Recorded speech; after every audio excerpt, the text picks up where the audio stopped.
every time one of us comes out that is visible is so monumental. I mean, I grew up in the Midwest. I grew up in Kansas and in the 70s, and there was no gay people. You know, it was still a mental health issue. So I remember just seeing the cover of Time or Newsweek that had, you know, two men holding hands, and it was like, what's this? I think it's interesting that how rarely, I mean, when you actually think about it, you see a man and a man or a woman and a woman holding hands walking down the street. I mean, maybe you see it in sort of gay neighborhoods, but I travel around the country all the time, and I can tell you don't see it in airports, you know, even in New York. And to me, that's just one little sign of how much farther there is to go in terms of holding hands and not having a second thought about it of like, well, wait a minute, what neighborhood is this? Where am I? Is this something that people are going to react? I just think the more examples there are, then the less strange it seems to see two people holding hands, because you've seen it before, right? So I feel like that's kind of what our potential obligation can be.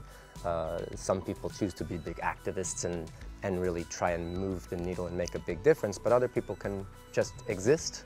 And I think just existing in a lot of ways creates change as well.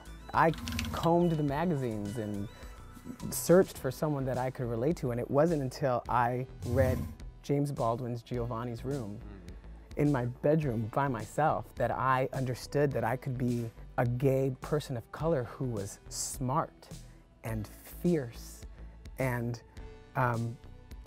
could write. And then I found videos of him on Dick Cavett where he spoke so passionately and eloquently and openly about who he was. And then for me, that was a path for me. You know, I was like, oh, I can do that too. He gave me permission to be me, and he was long gone by then. What's so wild to me is Wilson Cruz playing Ricky Vasquez was one of those possibility models for me, watching My So-Called Life. The fact that there was, you know, this queer, gender non-conforming, you know, discarded homeless youth that looked like me and my people and my communities, that was deeply affirming to see. For me, it was Ellen's coming out in a magazine cover that said, "Yep, I'm gay." I thought that was really amazing because I liked the "yep" in it. It seemed relatively inconsequential. It didn't seem like big news, even though it was the cover of this magazine. I was very isolated in a country town in Australia because I would try to find someone that I could identify with on television. And it would be someone that would pop up randomly in like a daytime soap. Don't ask me why I was home on a school day. There'd be some daytime soap opera and I'd be like, oh my goodness, this is a bisexual woman or a curious woman or whatever I was given. But then she would die in some spectacular fashion after an episode in like a tidal wave that only killed one gay person.